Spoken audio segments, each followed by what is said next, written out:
and we're on to our first interview segment, and we'll be looking at tackling fake news in the Nigeria media. We'll be taking a critical look at the Amaechi Gate saga, as they call it, that audio that was leaked on the social media and became a topical issue in the media sphere. We'll be looking critically at that, and to what extent do we begin to ascertain a news as fake news, and all of that. I have in the studio here some correspondents who were there when this briefing was made, and they will be telling us what transpired that day and to what extent that audio is authentic or it is forged. And I have by my next right, I have Taye Elebio Edeni. Welcome to our studio this morning. Good morning. All right, and by my far right, I have Mr. Chris Agavi. Welcome to the studio too. Thanks for having me. All right, let's go right away. Before we begin to ascertain what makes, fake news, Chair, you will tell me what actually transpired that day, because it is in our own, right to ensure that the people out there know exactly what happened that day. So, can you tell us what happened that day? Yes, on that day, I think it was actually a meeting for the transport correspondent covering the ministry. So, and we do that often, like with the minister. So, I think on that day we had a lot of gist and talk, outside, within the ministry, and generally what's happening. So it wasn't Which something. was not supposed to be recorded. Yeah, it wasn't supposed to. Based as a professional, when someone tell you it's just a meeting, like it's not something newsworthy, it's off record. There's nothing there to write about. It's just a normal gist. And everybody who knows the minister know actually that he's always friendly. So he likes to just joke around. So it wasn't something that was meant to be published and as a professional, if someone tells you, okay, it's not meant to be published, or this meeting is just a friendly meeting, you're not supposed to. It's different from when you're told it's a press briefing and then everybody has to record. It wasn't something that was supposed to even be recorded in the first place, because it wasn't meant to even, nobody even know what he was going to talk about, or even us, we don't even know what the meeting was all about, but we have that often, basically. Okay, Chris, you'll tell me now if that audio is authentic, or if it was taken out of context. Well, without listening well, it's very clear.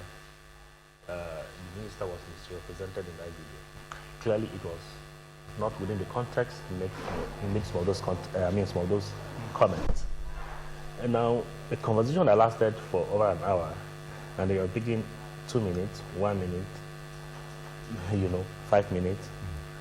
So, what happens to the other part of the conversation? Now, the other parts of the conversation that would have put the comments in perspective were taken off. Okay? Were taken off. So obviously, it's without necessarily holding brief for the minister, he's competent to do that for himself. The audio was misrepresented. Okay.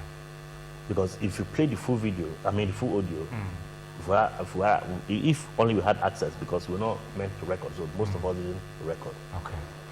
So, but if for those people, for the mischief maker who is trying to blackmail the minister and record it, let the person be bold enough to play the full audio.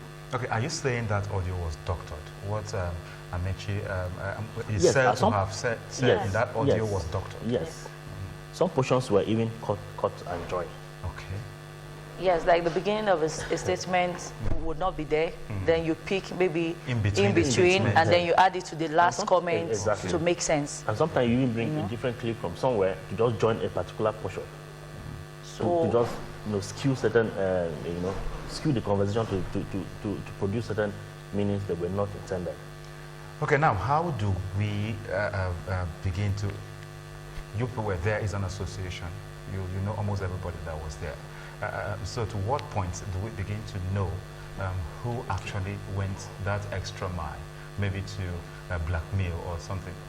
How do you people know? Because it lies on your shoulder now to know who is the more among you. Yes, this thing happened in August, and we were aware of it, and as an association, we were there to cover the meeting, and then a couple of people coming in and out of the office.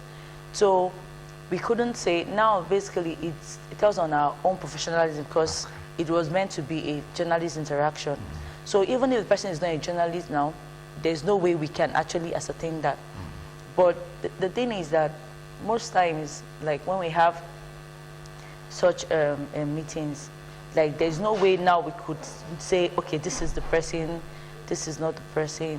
You know, and that's why you see some people are a little bit strict with journalists because they'll tell you, okay, drop your phones, don't come in with your phones and all that. So I think if that was in place, maybe the person wouldn't have been able to. And when this thing happened in August, we were aware of it. We were told that, okay, the person had been calling and demanding a huge sum of money. Okay, making demand. Yes, the person actually made demand to the minister, huge sum of money, and he told us that this is it. He got a call from one of us. Do you know the amount? Asking. Exactly. We don't know the amount of money, but it's a huge sum of money. And he said he's not going to give in to a blackmail, that is corruption. He cannot accept for a reporter to want to cheaply come up with, and he was like, whatever it is the person has, the person should play it. That he cannot remember saying anything against the government or anything that would jeopardize or cause unrest in the economy or in the country. So basically, the person demanded for money. That was since August. It wasn't something of recent. So we are aware of this linked audio right from time for over some months, but the person waited till now. He even affected us in some point because the trust is not there. And as a journalist, if your source don't even trust you, it's not good for the profession. So we were aware since August and we've been waiting. Okay, come up with it since you will not get paid for it. Okay. So. Okay, we're talking about the Amaechi Gate, that audio that was released on the social media, which purported that the Minister of Transportation had said some uncanny things about the administration, in which he is a minister, and we just heard from the correspondent now telling us exactly what transpired that day. Chris, we're talking about the issue of confidentiality. Now, to what extent do you think the media in general have been, abiding by this issue of confidentiality? Have they been doing enough? And if they have not been doing enough, what would you adjudge to be the reason? Well, Journalism 101, way back in school, one of the first things you are told in your ethics class is once a source says, do not disclose. It gives information in confidence, you do not let out. I think that's the basic rule for a journalist. And the moment you begin to break that code, that means you are killing your sources, and you lose them. And then you're not a journalist without sources. Once you've lost your sources, that's the end of you, because you're as good as your sources, because they are the one that gives you information to put out there. Now, having said that, it's really sad that even the profession is deteriorating.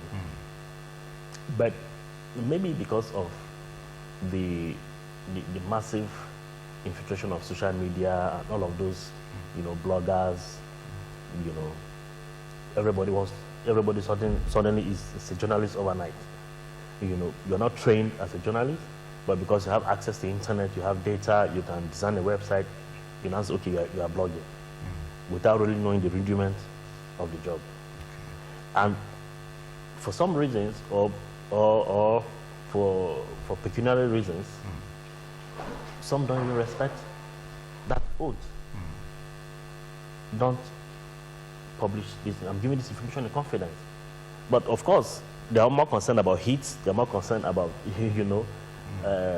advertisers, putting their advertising on their blog.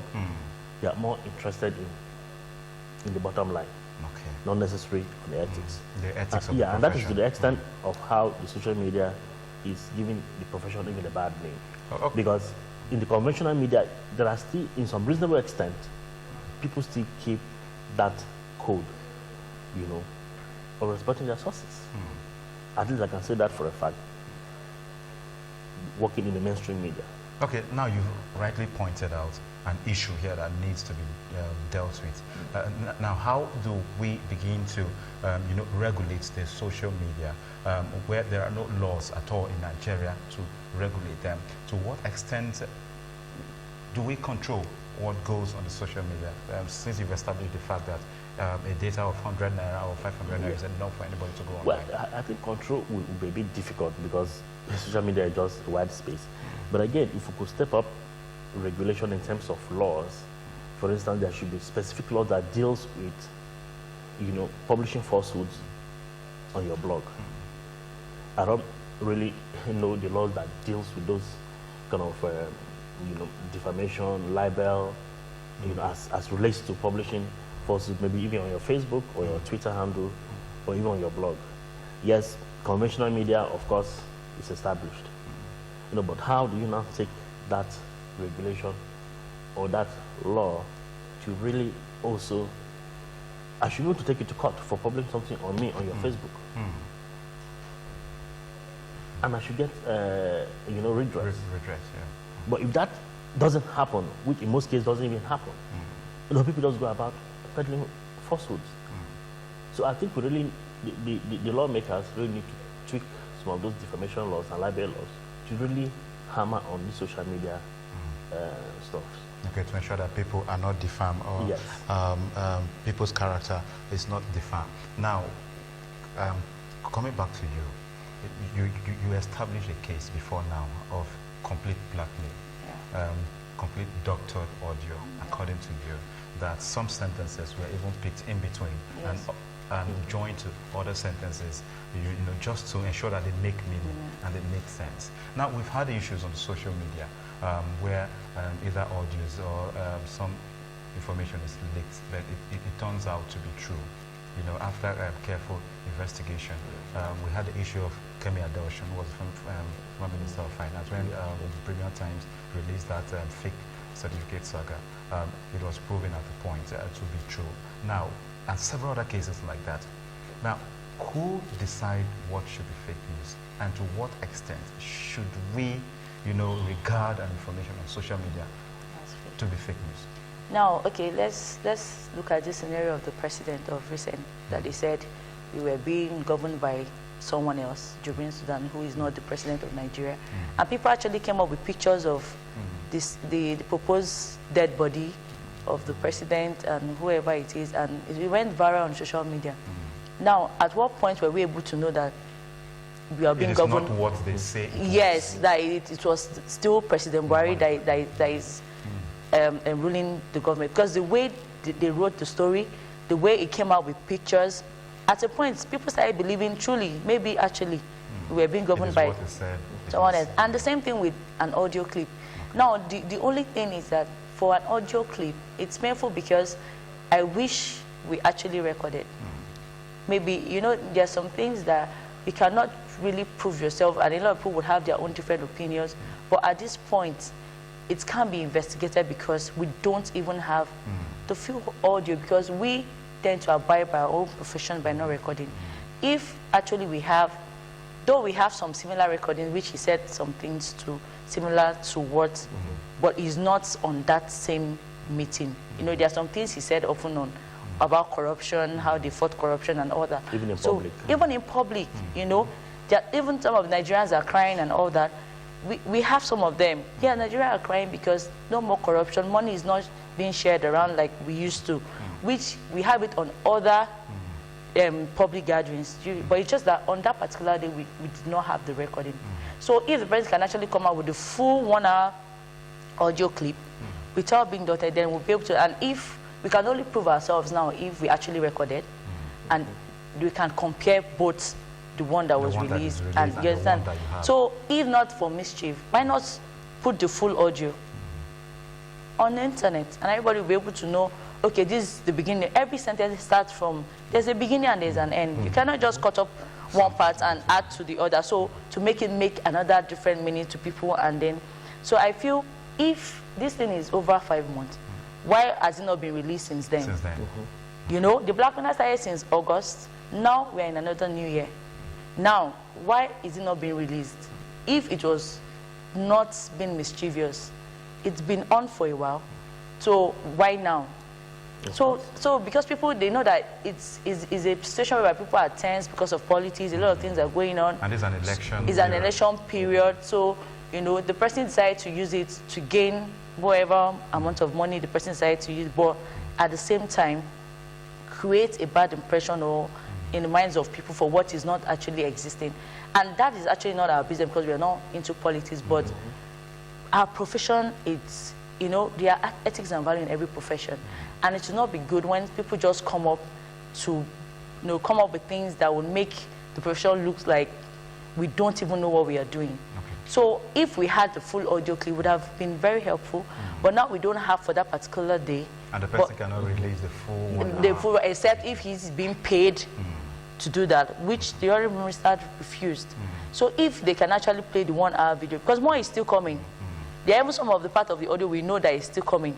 So even then they say, okay, the part 4 is still coming. We already know there's a part 4. We already know some other parts of the audio because we were there at the meeting.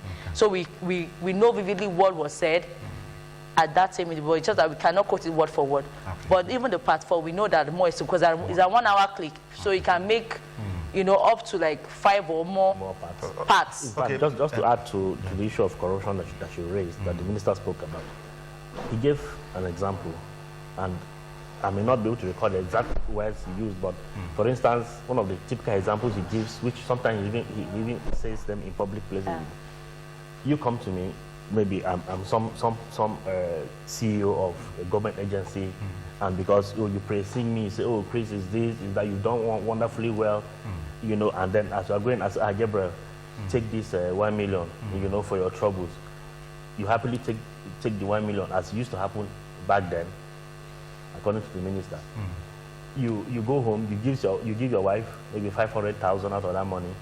She takes 200,000, maybe gives her mother 100,000, gives the father 100,000. She takes another maybe 200,000 for shopping, and then those other people which are giving those money also reach out to some other people. You know, go to the mechanic, go to the tailor, go to, you know, to the vendor and all of those places, and then the money keeps going. So it was a rent economy. We quoted the minister on this one.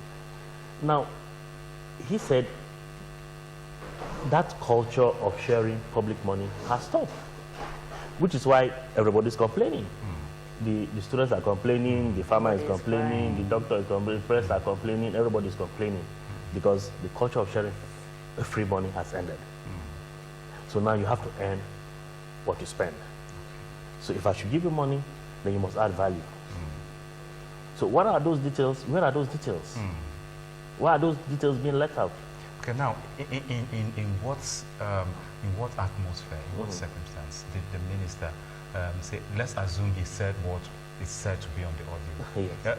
Was it a serious atmosphere of critiquing what the government is doing? No. Like we're just having a friendly conversation. And in transition, sometimes we have it just called, okay, let's chat as friends. You know, I'm not making news now. You're not obliged to write any story. We're just having a conversation as friends. And then we talk of the God, we ask him some funny questions. He speaks about them. Maybe they're owing us, you know. You know, you know, this kind of, you know, a relaxed atmosphere. You know, and then just talks, and then that's it. So it was that same atmosphere that he made some of those comments that people are now using to, you know, to raise issues about. Okay, now, should we just be looking at fake news when it affects a public figure, or when it affects anybody at all? Not necessarily public figure, like I mentioned earlier. I am not a public figure, but if you peddle falsehood against me, I should be able to seek redress. Okay. It doesn't necessarily have to be a minister, a DG, or somebody who's holding some important, you know, political or, you know, political appointment or something. Any other citizen out there who is falsely accused, you know, should be able to get redress. There are a lot of falsehood out there, and, you know, all sorts. Okay, I can't agree with you, Les, because just yesterday, the vice president, you know, was at a fake news forum that is organized for media and some other participants, and the Noble was also there, Ole Shoyinka, and they said they have been victims of fake news. You know, what came from the vice president was even more shocking, that he had a snapshot with some entertainers, and at the point that shot was picked and they were stripped with their undies, and the wife had to call that, Mr. VP, what's that picture I'm seeing on the social media? Have you gone to the extent of snapping with that? And Mr. Wole Soyinka, Professor Wole Soyinka said his own parts too, which means a lot of people have been affected, but nobody is seeking redress because there are no laws in the first place. And Mr. Chris is saying we should have laws. There should be a critical look at the regulation of social media so that people can begin to sue others for libel and for sedition and the rest. And that is what he's advocating. And from the beautiful lady sitting just next to me, Taye, she said the audio was doctored. I didn't say it, she said it because she was at that event. She said it was doctored. And a case of blackmail has been established. But yet again, there is nowhere to seek redress. How do you seek redress from somebody you don't even know, from somebody that does not have a face? So these are all the issues we're looking at. And this is an election year, and several of these issues are coming up. Now, we've heard the parts of those who were there and the part of the person that, say he was there and he recorded and released it on social media. We will still take on this issue maybe by Monday to hear from the special advisor to the president or to the minister, Rotimi Amaechi, or even the minister himself. We can come to the studio or give a call on the program so we can hear his own side of the story too. But that's how far we can take on the segment of the program today. But we do promise you this topic is going to continue. If not this week, next week we'll pick it up again and ensure that we get to the roots of this matter. Thank you so much, Taye Lebio Edeni, for coming to our program today. Thank you so much. Thank you. Also, Mr. Chris Agabi, for sparing out your early morning time to be on the program today. You're welcome. All right, that's where we call it a close on the program. Now, we'll take this quick break, and the recording yesterday of what the Vice President said and Professor Wole Soyinka said is just up shortly after this. And when we return into another segment of interview, stay with us on the program. As for next month's general elections, stakeholders have come together to fashion out ways at curtailing the fake news menace bedeviling and overeating the nation. The Vice President, Professor Yemi Osibajo, speaking at a conference organized by BBC World Service on countering fake news, has again charged media handlers to be professional in disseminating information so as to sustain the nation's democracy and unity. There really is no attempt to interrogate these things, and by that I mean not just fact-checking, but also some investigation on the part of the traditional media. So, for example, you expect that if somebody says this is fact and presents it as fact, you'd expect the newspaper itself to express some opinion based on its own investigation. Professor Osibajo further highlighted major issues of concern in curtailing fake news to include the extent to which local media players and owners can be held to account and how to regulate news without infringing on freedom of speech. A lot of the disinformation obviously is on social media. The traditional press is obviously much more responsible. And the simple reason why they're much more responsible is because there is consequence. Yeah. The traditional media it's easier to sue the traditional media. They are bound by local laws, and it's much easier to hold them to account. The second point for me is how to deal with consequence without, of course, infringing on freedom of information and also freedom of the press. Also speaking at the conference, Nobel laureate Professor Wole Soyinka said the menace of fake news is, if not curtailed, may cause third world war. World War III will be started by fake news, and that fake news probably will be generated by a Nigerian. Professor Soyinka narrates how his name has been used to disseminate fake news. This last year, I already had telephone calls asking me, where are you? I said, I'm in hell. Come and join me. Come and join me here. I said, I know why you're calling, because you heard I was dead. Not so. I laughed. A statement tweeted to me saying that I said that it served President Jonathan right for marrying an illiterate woman. never made any comment whatsoever about that lady. And suddenly, there it is staring me in the face. According to reports, fake news is one that is not peculiar to Nigeria alone, but to the world, especially developing nations. Information managers have warned that if fake news is not curtailed, it is capable of causing conflict amongst citizens. Oluwatoyin Yusuf, ITV News, Abuja.